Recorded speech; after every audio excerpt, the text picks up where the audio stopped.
The upcoming Days Gone Remaster has caught plenty of flack since its existence was first leaked, which, let's face it, has been the case with the overwhelming majority of remasters and re-releases that Sony has greenlit over the course of the PlayStation 5 generation.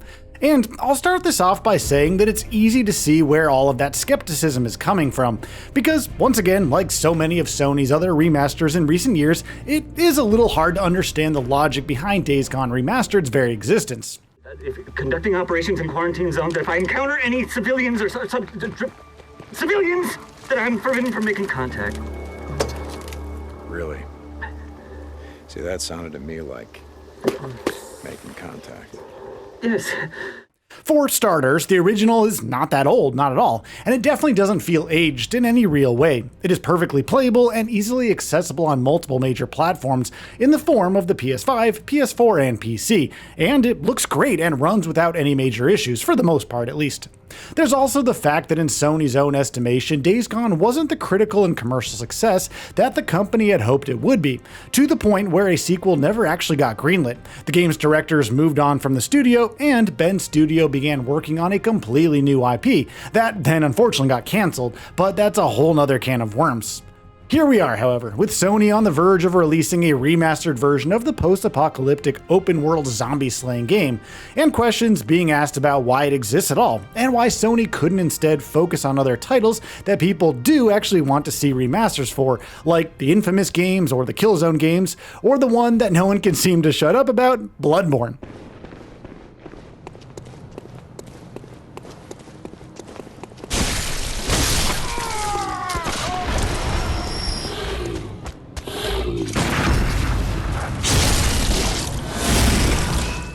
So again, I do get the skepticism surrounding Days Gone release. I even share some of it, to be honest, but it also does seem to be shaping up to be a package that could appeal to newcomers or those who just want to give the game another shot.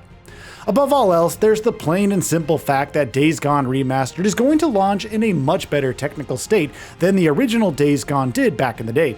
It probably wouldn't be fair to call Bend's 2019 game anywhere close to a technical disaster, not at all, especially given how many actual examples we've had of technical disasters over recent years.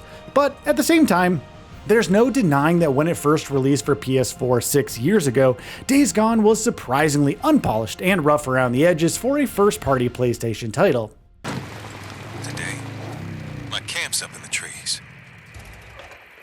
You want to survive and can contribute. You come with me. We got you covered. Now, we've already seen what a more polished launch can do for Days Gone in terms of elevating its critical reception by a legitimately noticeable degree, as evidenced by how well received the game was when it launched for PC. As such, the prospect of a native enhanced PS5 version that allows the game's core strengths to shine stronger with no significant technical hiccups to get in the way of things is definitely an intriguing one, especially for those who couldn't get into the game upon its original release because of the aforementioned technical issues. Though other unfortunate weaknesses that are baked into the experience, from the rough writing and dialogue to the stop-start pacing, especially in the first couple dozen hours or so, are obviously not going to be addressed by a simple remaster. In other ways, the game should, ideally, be more polished and easier to get into, assuming the remaster doesn't suffer from entirely new problems of its own. Days Gone Remastered is also promising some interesting visual and technical bumps. Among other things, it will feature faster loading times, VRR and 3D audio support, implementation of the DualSense's haptic feedback and adaptive triggers, and graphical enhancements like improved fidelity, shadow and lighting quality, draw distances, and foliage density. All of that is obviously the sort of stuff that you'd expect to see in a PS5 remaster, so by no means is Days Gone going the extra mile with these upgrades, but it is, at the very least, delivering a version of the game that's going to leverage the PS5's more powerful hardware to some degree at least. You were taken or two. Everyone was dead, so I'm gonna ask you again. How did you survive? We weren't there. We were diverted south to another camp. Like you said, the camp in Belknap was overrun, so they moved us south to a camp outside of Silver Lake. Were there survivors? You mean now? I don't know. I was transferred to the research unit. Did she survive? Oh, wait. The headlining additions that Days Gone Remastered is betting everything on, however, aren't its technical enhancements, but a handful of entirely new modes. First and foremost, there's Horde Assault, which will task players with trying to survive as long as possible against increasingly larger and more vicious waves of freakers, while acquiring new rewards and stronger gear to give yourself a better fighting chance. Taking on overwhelmingly large hordes of the undead was when Days Gone was honestly at its best, as many will likely tell you, so a mode that specifically zeroes in on that aspect is a pretty smart addition. Players will also have other new ways to experience the game in the form of a permadeath mode and a speedrun mode, both of which will do exactly what it says on the tin. The former will challenge you to finish an entire playthrough of the story without dying a single time, while the latter will see you racing against the clock as you try and get credits as quickly as you possibly can. Beyond that, there's a new photo mode addition to look forward to in the form of a new lighting system, time of day options, and more for that mode specifically. Of all of Days Gone Remastered's biggest improvements and additions, not one is the sort that instantly grabs attention, turns skeptics into believers, and compels everyone to at least give the new release a look, if not purchase it outright.